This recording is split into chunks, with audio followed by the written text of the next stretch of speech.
If there is anyone out there who still doubts that America is a place where all things are possible, who still wonders if the dream of our founders is alive in our time, who still questions the power of our democracy, tonight is your answer.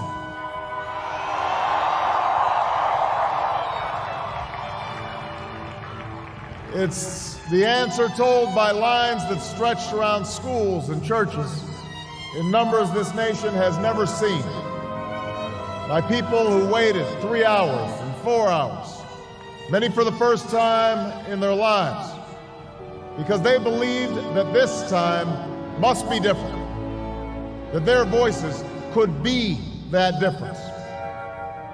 It's the answer spoken by young and old, rich and poor, Democrat and Republican, black, white, Hispanic, Asian, Native American, gay, straight, disabled and not disabled, Americans who sent a message to the world that we have never been just a collection of individuals or a collection of red states and blue states. We are and always will be the United States of America.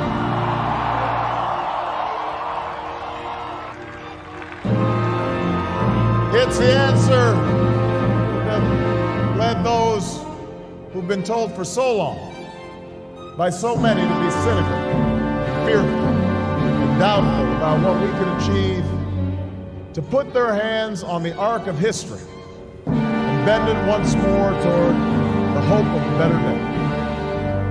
It's been a long time coming, but tonight, because of what we did on this day, in this election, at this defining moment, change has come to America.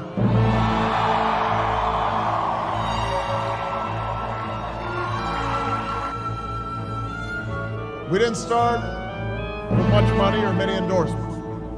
Our campaign was not hatched in the halls of Washington. It began in the backyards of Des Moines, in the living rooms of Concord, and the front porches of Charleston.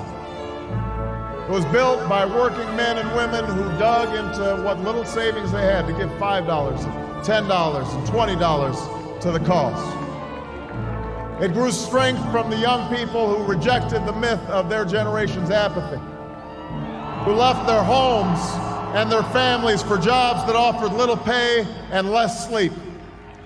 It drew strength from the not-so-young people who braved the bitter cold and scorching heat to knock on doors of perfect strangers, and from the millions of Americans who volunteered and organized and proved that more than 2 centuries later, a government of the people, by the people, and for the people has not perished from the earth. This is your victory.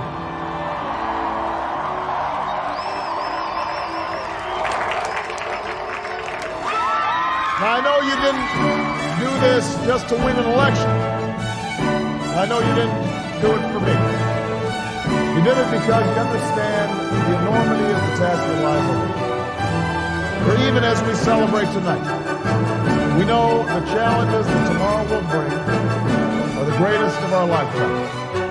2 wars, a planet in peril, the worst financial crisis in a century. Even as we stand here tonight, we know there are brave Americans waking up in the deserts of Iraq and the mountains of Afghanistan to risk their lives for us.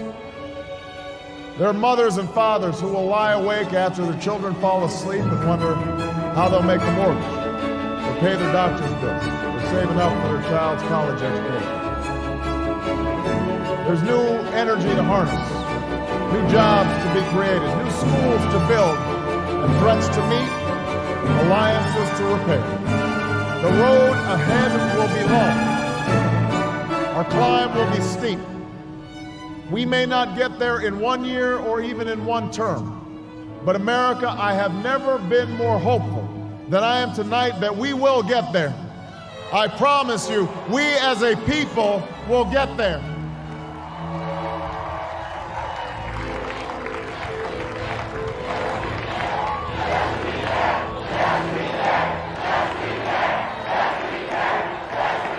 There will be setbacks. and false starts. There are many who won't agree with every decision or policy I make as president. And we know the government can't solve every problem. But I will always be honest with you about the challenges we face. I will listen to you, especially when we disagree. And above all, I will ask you to join in the work of remaking this nation the only way it's been done in America for 221 years. Block by block, brick by brick, calloused hand by calloused hand. What began 21 months ago in the depths of winter cannot end on this autumn night.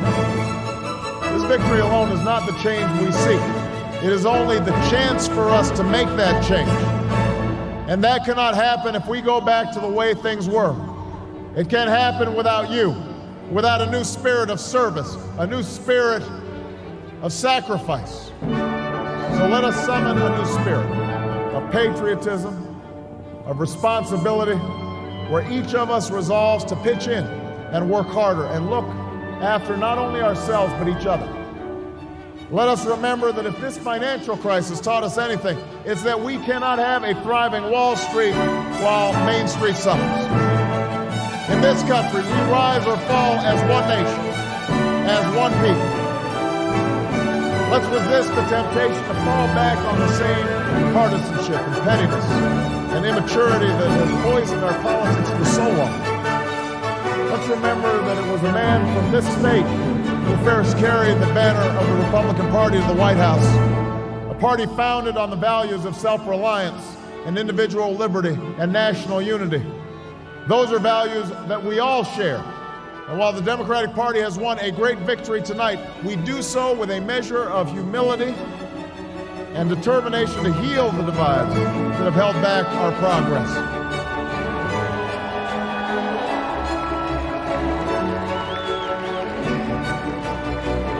As Lincoln said to a nation far more divided than ours, we are not enemies, but friends.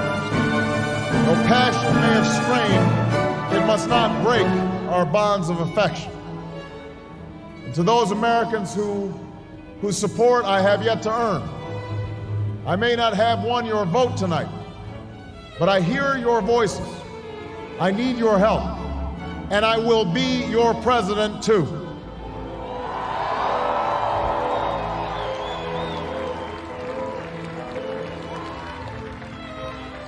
And all those watching tonight from beyond our shores, from parliaments and palaces, to those who are huddled around radios in the forgotten corners of the world, our stories are singular, but our destiny is shared.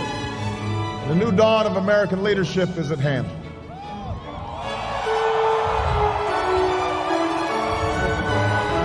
To those who would tear the world down, we will defeat you. To those who seek peace and security, we support you. And to all those who have wondered if America's beacon still burns as bright, tonight we prove once more that the true strength of our nation comes not from the might of our arms or the scale of our wealth, but from the enduring power of our ideals: democracy, liberty, opportunity, and unyielding hope.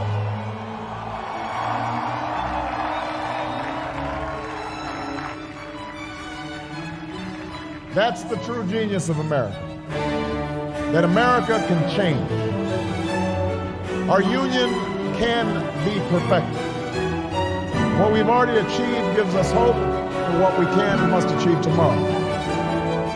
This election had many firsts, and many stories that will be told for generations, but one that's on my mind tonight is about a woman who cast her ballot in Atlanta.